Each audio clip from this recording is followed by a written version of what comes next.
manchette aujourd'hui, Mélanie Messier quitte la direction générale de la municipalité de Saint-Ignace de Loyola. Bonjour à tous et bienvenue à votre bulletin d'information. On est aujourd'hui le 6 octobre, Alain Belle-Humeur au pupitre. Eh bien oui, on a appris aujourd'hui que Mélanie Messier quittera bientôt la direction générale de la municipalité de Saint-Ignace de Loyola. Elle est en poste à Saint-Ignace depuis octobre 2008, donc, et à la direction générale depuis évidemment ce temps-là. La municipalité de Saint-Ignace perdra donc sa directrice générale. CTRB a en effet appris en primeur que Mme Messier a demandé une rencontre avec le maire de la municipalité ces derniers jours. La directrice générale a alors informé le maire Jean-Luc Barthe qu'elle avait décidé de quitter ses fonctions. La saga qui a divisé les citoyens et les membres du précédent conseil municipal en lien avec la construction d'un nouveau centre communautaire et administratif pour la municipalité est, semble-t-il, à l'origine de ce départ. Bien qu'elle n'avait pas de rôle décisionnel dans ce projet qui ne s'est finalement jamais rendu à l'étape d'un référendum auprès des citoyens, Mme Messier, qui a eu pour mission d'expliquer ce projet et son cheminement aux citoyens au fil des derniers mois, a été à quelques reprises prise à partie. Des œufs ont même été lancés à un moment donné sur sa résidence au plus fort de la crise. Le maire Jean-Luc Barthe nous a confirmé la nouvelle du départ prochain de Mme Messier. Ça s'est fait, on a parlé au maire Barthe aujourd'hui même. Une perte importante pour sa localité, estime le maire Barthe, fort déçu de la tournure des événements. La date du départ de Mme Messier reste toutefois à préciser. Toujours, selon nos sources, Mélanie Messier pourrait être embauchée par la ville de Berthierville à titre de chargée de projet, un poste à combler dans la municipalité du maire Dominique Perrault. Donc, à suivre. Parlons maintenant de Lanoraie, de la municipalité de Lanoraie. Donc, Lanoraie a tenu une séance publique d'information, ça s'est fait cette semaine, pour un règlement concernant l'installation et l'autorisation de mégadômes dans les différents parcs industriels de la municipalité. Écoutons aujourd'hui la présentation qu'a fait à ce sujet André Villeneuve, maire de Lanoraie. Maintenant, on va débuter, si vous voulez bien, la consultation publique sur une modification dans le parc industriel, en ce cas une modification ou des modifications dans le parc industriel sur les mégadômes. Moi, je vous arrête tout de suite. Oui. Moi, je vais me retirer. Parfait. Donc, c'est ça. Je vous laisse en discuter. Parfait. On vous laisse le temps de quitter. Prenez le temps qu'il faut.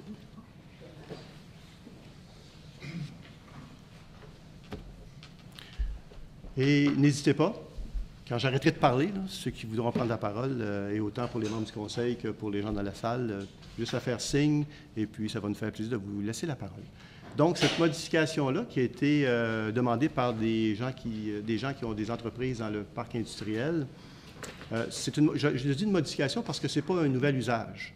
Parce que présentement, et je pense que l'année c'est 2012, il y a un règlement à l'époque qui a été adopté qui permet la mise en place de mégadômes dans le parc industriel. Le règlement stipule que, selon le bâtiment principal, il peut y avoir jusqu'à 5 %. En haut de 1200 mètres carrés, vous pouvez mettre jusqu'à 5 % au sol pour un mégadôme, selon votre bâtisse. Par contre, ceux qui ont des bâtisses qui sont de 1200 mètres carrés et moins, il n'y a pas de pourcentage qui s'applique. C'est tout simplement un 60 mètres carrés qui peut être autorisé pour un mégadôme. Alors, la nuance qu'on apporterait ici, c'est qu'on enlèverait les deux paragraphes dont je viens de faire état pour en laisser un, dans le fond, qui vient dire que dans le parc industriel, et là, ce n'est pas juste le parc industriel, je me corrige moi-même, c'est en fait les zones industrielles, mais qui s'appliquent non pas au village, mais à la campagne. Donc, on a le chemin Joliette, on a le parc industriel au sud, on a le parc industriel au nord. Et là, ce qu'on viendrait faire, on viendrait dire que tout propriétaire d'une bâtisse pourrait avoir sur son terrain un mégadôme qui pourrait atteindre 12 % de sa bâtisse principale. Alors, pour faire un chiffron, si vous avez une bâtisse de 10 000 pieds carrés, alors vous pourriez avoir 1 200 pieds carrés avec un mégadôme. Il y a des règlements, par contre, qui s'appliquent, à savoir, le mégadôme ne peut pas dépasser le toit de la bâtisse existante. Il y a un maximum aussi pour un mégadôme. Il ne peut pas y avoir un mégadôme de plus de 5 000 pieds carrés sur un terrain. Mais remarquez que pour avoir un mégadôme de 5 000 pieds carrés, il faudrait que vous ayez une bâtisse de plus de 40 000 pieds carrés. Alors, la différence, c'est que, c'est correct, à l'époque, on a dit 1 200 mètres, 60 mètres de mégadôme. En haut de 1 200 mètres, 5 %. On fait tomber ces deux éléments-là. Bon, on met juste 12 %. Bon, ça peut... je pense qu'il y a différentes façons de le faire, mais cette façon-là, moi, ça me sied particulièrement parce que je trouve que c'est plus équitable. Quelqu'un qui a une bâtisse plus petite aura droit à 12 % de ce qu'il a. Quelqu'un qui a construit une usine de 30 000 pieds carrés, bien, aura droit à plus, évidemment. Évidemment, les règlements s'appliquent aussi pour la mise en place d'un tel mégadôme. Vous pouvez, je dis mégadôme, mais dans le fond, il y en a qui ont à peine 500 pieds carrés. Là. Il y a certaines industries qui pourraient mettre 800-900 pieds carrés maximum dû à leur bâtiment principal. Évidemment, la réglementation s'applique, donc au niveau latéral, il y a des limites. Au niveau, évidemment, devanture de la bâtisse aussi, il y a des règlements qui s'appliquent. Donc, vous ne pouvez pas dépasser votre bâtisse avant. Alors, il y a des critères à respecter, autant latéral que de façade. En gros, c'est à peu près ça. Maintenant, vous dire pourquoi on irait de l'avant, parce que pourquoi moi je préconise d'aller de l'avant avec cette mesure-là. On a vu qu'il y a eu plusieurs entreprises au Québec, en tout cas quelques entreprises qui ont pu profiter de l'argent public avec les contrats gouvernementaux. Et chanceux, bon, ils ont été chanceux, tant mieux pour eux, mais la majorité des entreprises ne l'ont pas eu facile. Pourquoi je dis ça? Parce qu'il y a eu, entre autres, il y a eu un bris dans la chaîne d'approvisionnement au niveau des matières premières. Et ce bris-là a fait en sorte que les entreprises qui, au départ, avaient conçu des bâtisses qui devaient nécessiter un minimum d'inventaire, se retrouvent aujourd'hui avec des bâtisses où ils doivent doubler, voire tripler des fois leur inventaire. Alors, ça vient poser un problème à l'intérieur même de la bâtisse. Alors là, l'idée, c'est de donner un peu d'air à ces entreprises-là, d'autant plus qu'il y a des entreprises qui doivent mettre j'aime pas le mot storage, là, mais mettre leur inventaire ailleurs. Et là, on se promène avec de l'inventaire, il y a du bris, il y a de la perte. Il y a de la perte de temps, bien évidemment, de la manutention inutile. Alors, l'idée, c'est de donner un peu d'air aux entreprises, tout simplement, pour leur permettre de rester compétitifs. Et le parc industriel, pour la petite histoire, c'est 300 000 $, mais le parc industriel, les industries, c'est 300 000 $ de taxes qui rentrent dans les coffres de la municipalité. Mais ce n'est pas ça le plus important. Le plus important, c'est que c'est des centaines d'emplois bien rémunérés. C'est un écosystème pour la Norec qui est assez important sur le plan économique.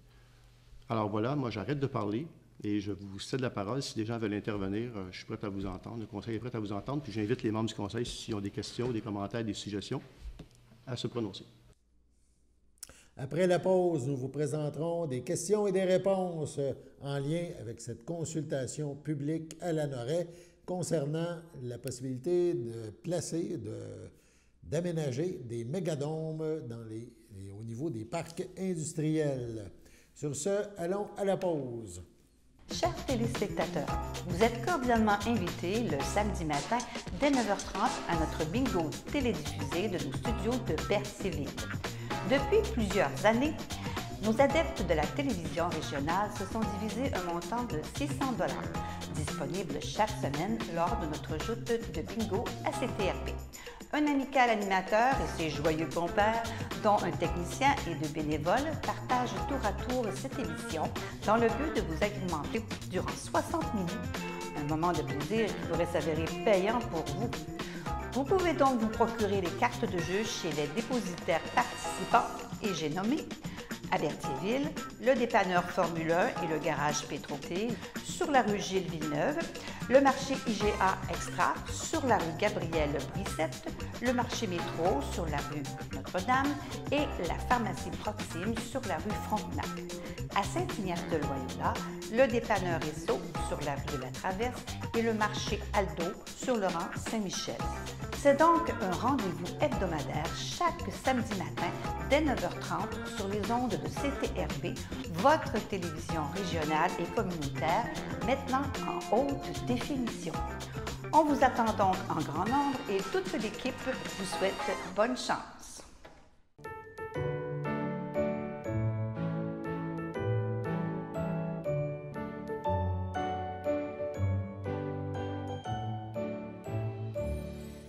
En ce 6 octobre, place aux anniversaires. La FADOC de l'île du Pas désire souhaiter bonne fête à Margot Campagna et le Centre d'action bénévole d'Autrey, le CABA, souhaite un heureux anniversaire à Amélie Poirier-Théberge. C'est votre anniversaire aujourd'hui, 6 octobre. Eh bien, toute l'équipe de CTRB se joint à moi et vous souhaite bonne fête. Tel que mentionné avant la pause, on poursuit la suite de ce reportage tourné à Lanoraie lors d'une activité, d'une séance publique d'information concernant la possibilité d'installer des mégadômes au parc industriel. Voici la suite de ce reportage. Questions-réponses. J'aurais peut-être un petit point au micro. Juste vous nommer. Oui, Jérôme Charpentier, je vais représenter la compagnie Software pour le parc industriel.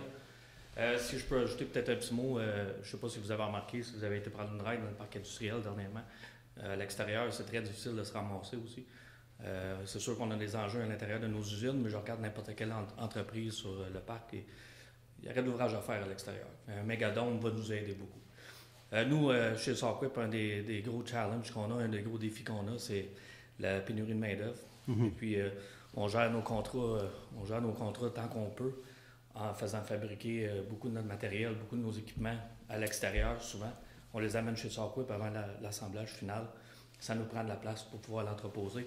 Dehors, c'est un élément qui rend ça difficile, dans le fond. À cause des contraintes atmosphériques, dans le fond, le climat, et ainsi de suite. Donc, si je peux ajouter ça, c'est ce que j'ajoute. Bien, ça me fait penser que je vais ajouter d'autres choses, moi aussi. C'est que dans le règlement qui est devant nous présentement, il y a aussi l'aspect aucune fabrication et aucune, attendez, je veux dire les bons termes exacts, je ne veux pas me tromper, là, mais on comprend que on ne veut pas non plus que ce qui se fait à l'intérieur des bâtiments se transporte dans le mégadôme. Alors, bougez pas, j'ai la revue corrigée ici. Donc, on parle de transformation. Monsieur Maheu, peut-être m'aider pour le deuxième. Page 25, on y arrive. OK, c'est ça. Opération de fabrication et d'assemblage. Donc, on ne veut pas que ça... D'ailleurs, M. Beaujolais avait souligné le point, puis je pense que c'est très pertinent. Je pense qu'on ne veut pas que non plus tout ça se transporte dans un mégadôme. On comprend qu'il peut y avoir, outre transformation, assemblage, il peut y avoir d'autres utilisations qui peuvent être faites que l'inventaire, que d'y mettre l'inventaire. Bien, si je pourrais vous dire, je pense que nos assurances ne nous laisseraient pas. Ah, probablement. C'est ce que je pensais. La fabrication et l'assemblage à l'extérieur, on a des contraintes, dans le fond, pour... ça serait un peu dangereux. CNE, SST aussi ne serait pas d'accord. C'est ce que je me disais, oui, tout à fait. Ça ne serait pas fonctionnel. Bon, on le précise quand même pour être certain. Ça vous va? Ça va. Parfait. D'autres personnes qui veulent intervenir sur ce projet de règlement? Daniel Goyette, de l'entreprise Daniel Goyette. Écoute, moi, présentement, je me trouve à regarder pour agrandir le bâtiment que j'ai. Quand on a bâti, on a fait 9000 pieds. Puis, pensant que ça serait assez grand. Mais étant donné qu'on est obligé d'augmenter notre inventaire beaucoup, c'est plus assez grand. Là, j'ai regardé pour la moitié, agrandir, supposons, de 5000 pieds. Mais 5000 pieds me coûte plus cher que ce que j'ai bâti à l'heure actuelle, qui n'a aucun sens dans le contexte économique qu'on est, parce qu'avant ça, je ne dirais pas qu'on est en difficulté, sauf que les ventes étaient plus faciles. Mais à cause de la hausse des coûts des matériaux, c'est pas du tout comme c'était. On recule quasiment de 5 ans en arrière au niveau des ventes. Ce qui fait que dire que je vais dépenser 1,1 million, 1,2 million pour agrandir la moitié de la shop que j'ai, ça n'a aucun bon sens au moment où on se parle. J'avais regardé Mégadome, on me disait non, parce que c'était trop petit. Ce que j'ai besoin, c'était trop petit. J'ai regardé pour faire juste un entrepôt de 75 par 120, je me ramasse encore entre 550 et 600 000, juste pour un entrepôt. Puis pas isolé, pas chauffé, juste l'éclairage, juste stockage. Fait que oui, c'est sûr et certain que l'avenue de Mégadome avoir 12 ça m'aiderait à sortir du stock que j'ai. Ça ne règle pas mon problème pour mettre tout mon matériel, mais ça m'aiderait sur une partie, c'est certain. Bien, Je parle pour moi personnel. Oui, bien, c'est ça. Dans le fond, l'objectif, c'est de donner un peu d'air aux entreprises. C'est leur permettre, comme je le disais tantôt, vous avez conçu des bâtisses au départ pour un inventaire X, mais là, c'est plus ça. Là. Ça a explosé. Si la chaîne d'approvisionnement est brisée, si vous ne commandez pas le double ou le triple de ce que vous avez besoin dans les mois qui viennent, bien, ça va pas. Vous allez être à court de matériaux dans 3 mois, 4 mois. Est-ce que ça va se replacer? On se le souhaite, mais on rentre dans une... je ne veux pas faire mon prophète de malheur, mais on rentre dans une ère un petit peu moins stable. Hein? La stabilité économique, elle commence à... En tout cas, elle est moins là. On a comme l'impression qu'elle est moins là. Présentement, elle n'est pas. Présentement, elle n'est pas. Bon. La hausse des taux d'intérêt ne nous aide pas. Mais j'essaie d'être optimiste, moi, je me dis. Non, oui, moi aussi, oui. c'est certain. La hausse des taux d'intérêt, effectivement. Travers, exact. Ça aille super bien. On vous souhaite tous. Mais dans le fond, au moment où on se parle, il faut garder nos sous. Mm-hmm. Pour pas faire des liaisons. Exact. Ça va? Ça va. Super. Est-ce que d'autres personnes veulent intervenir sur le sujet? Ça va? Alors, si... Oui, j'aurais une question. Oui, bien sûr. Est-ce que c'est spécifié ou le sol, est-ce que c'est en pierre, en ciment, en... C'est selon les... quand les personnes vont... Ceux qui vont se prévaloir de Mégadome, ils ont des spécifications précises quant aux fabricants. Est-ce qu'ils vont le mettre sur une dalle de béton? Est-ce qu'ils vont le pieuter? Je n'en ai aucune idée, mais ça va être spécifié selon les normes du fabricant. S'ils ne respectent pas ça, ces normes-là, Il n'y a pas de garantie. ben ouais, c'est ça. Puis je pense qu'ils ne l'installeront pas non plus. Parce que je ne pense pas qu'ils vont se mettre à installer eux-mêmes. Alors, il y a vraiment des spécifications. En passant, un autre élément, pendant que j'ai des gens ici du parc industriel, autant du sud, nord que sur le chemin Joliette ou ailleurs dans la campagne, excusez-moi de dire ce terme-là, je ne le dis pas de façon péjorative, mais donc à l'extérieur du village, vous avez des conteneurs, certains. Vous avez le droit à 2 conteneurs, ce que le règlement précise. Vous devez afficher sur votre porte ce que contient votre conteneur. J'ai demandé à la MRC, au service incendie, à M. André Roberge, chef incendie de la MRC de Dautré, s'il pouvait, lorsqu'ils font les visites, parce qu'ils vous visitent à l'occasion, alors lorsqu'ils font les visites, s'ils pouvaient inclure non seulement la bâtisse, le bâtiment principal, mais les bâtiments accessoires et les conteneurs, et donc les mégadomes, ils seront inclus aussi probablement. On n'avait pas précisé ça à l'époque, je n'avais pas cette donnée-là, mais je vais reparler avec le directeur du service incendie pour voir s'il peut l'ajouter. Dans le fond, c'est une question de sécurité de la personne, c'est une question de sécurité aussi pour l'environnement. Alors, que les pompiers sachent en tout temps ce qui se trouve et est-ce que ça peut s'y trouver d'ailleurs, c'est aussi ça la question. Donc, c'est nouveau, mais je pense que ça va répondre à beaucoup d'inquiétudes que certaines personnes peuvent avoir qui demeurent près du parc industriel, entre autres, mais aussi chemin Joliette et le parc au nord là-bas. Voilà. Pour ma part, je pense que j'oublie plus rien. M. Boisjoli, d'autres... Pour le bruit, il y avait le bruit. Alors, le bruit, c'est les nuisances. Alors, évidemment, c'est le règlement sur les nuisances qui s'applique. Donc, il y a un règlement sur le bruit. Si, parce que certains, et avec raison, soulevaient le fait qu'un mégadome, bien, le bruit va sortir davantage, mais comme il n'y a pas de fabrication, il n'y a pas... Je ne pense pas qu'il y ait de problème de bruit. Si c'est le cas, bien, c'est le règlement sur les nuisances qui va s'appliquer, tout simplement. Ça va pour tout le monde?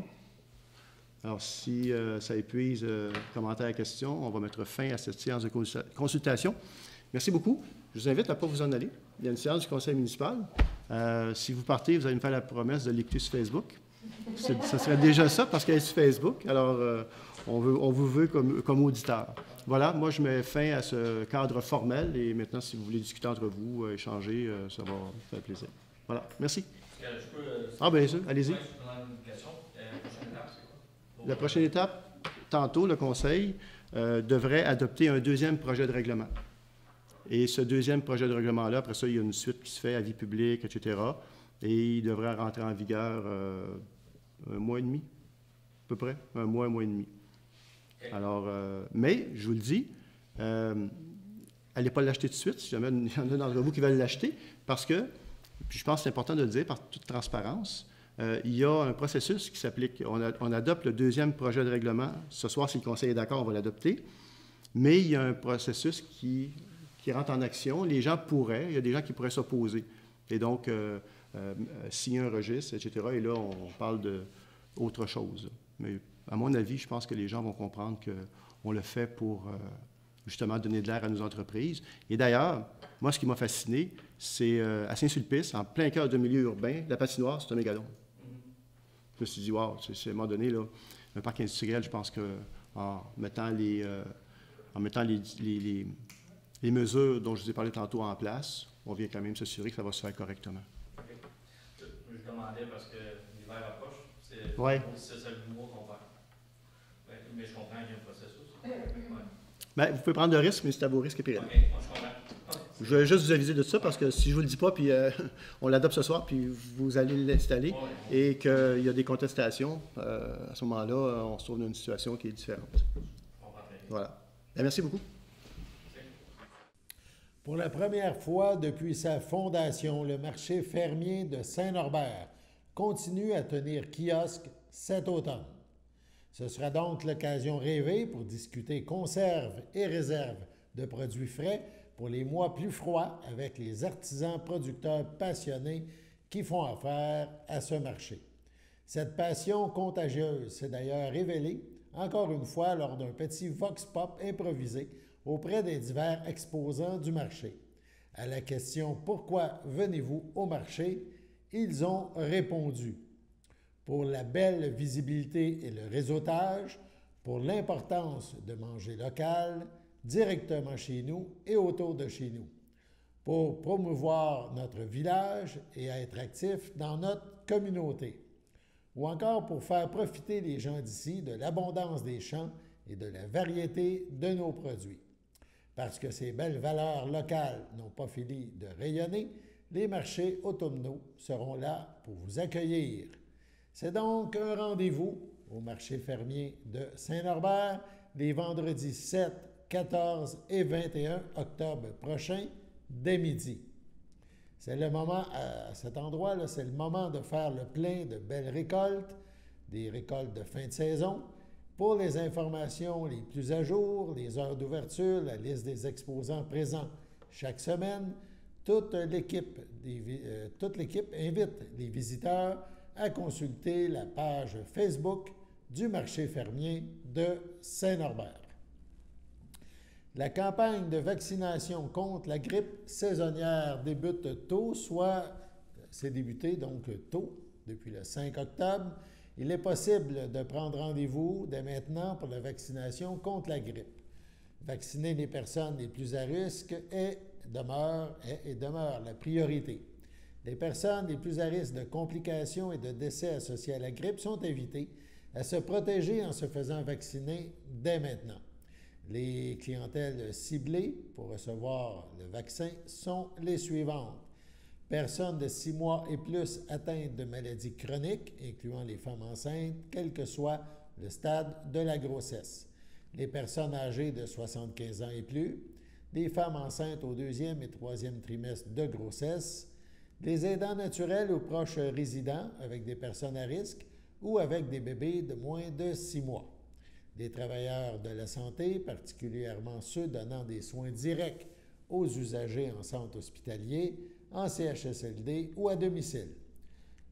Tous les sites de vaccination contre la COVID-19 offrent aussi la vaccination contre la grippe sur et sans rendez-vous. On parle de Repentigny, de Joliette, c'est aux Galeries Joliette, et Terrebonne.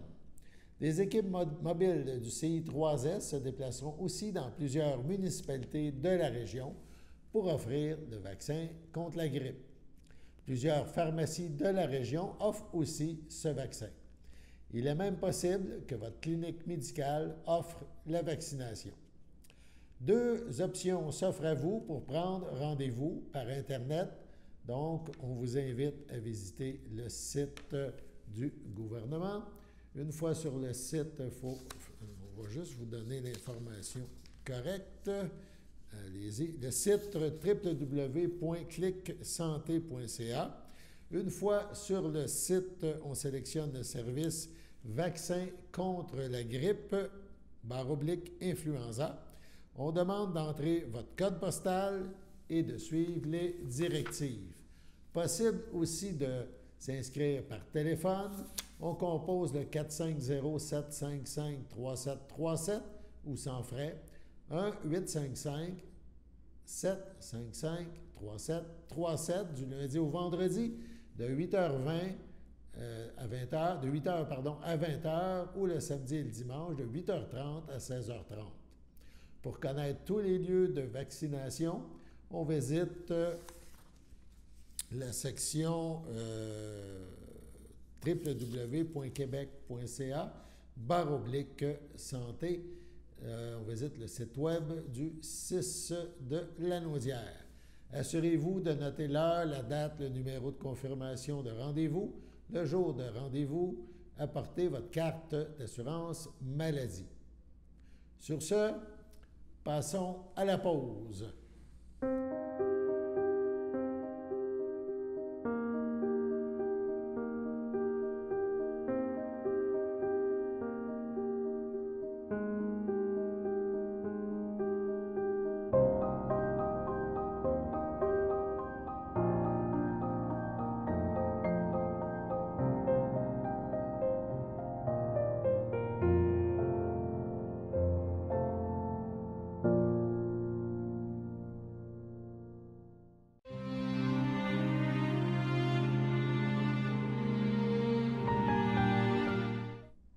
Entouré des siens au CIUS de Trois-Rivières, le 22 septembre, à 63 ans, est décédé M. Daniel Bellemare, époux de Carole Massé, demeurant à Saint-Barthélemy.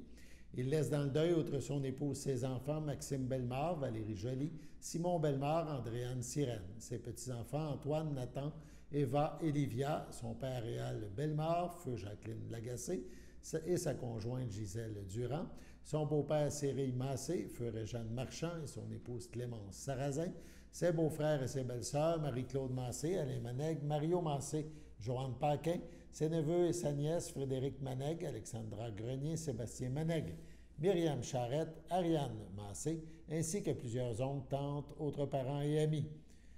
Vos témoignages de sympathie peuvent se traduire par des dons à la Société canadienne du cancer.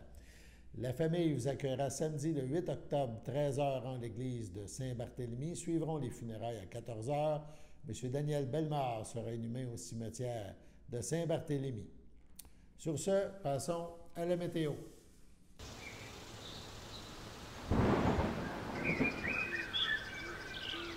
Bienvenue à votre météo du jeudi. Cet après-midi, ce sera un ciel variable, une température de 21, un temps ressenti de 22.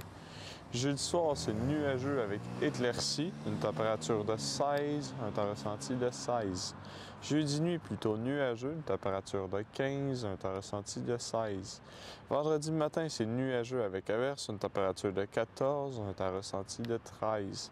Vendredi après-midi, ce sera nuageux avec averse, température de 16, un temps ressenti de 14.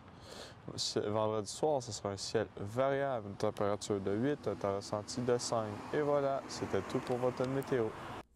On a eu droit donc à une très belle journée en ce 6 octobre.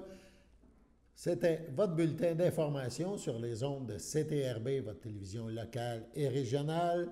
Alain Bellumeur au Pépitre qui vous invite à être des nôtres demain pour la prochaine édition de votre bulletin d'information, des informations locales et régionales. Sur ce, bonne fin de journée à notre antenne. On se retrouve demain. Au revoir.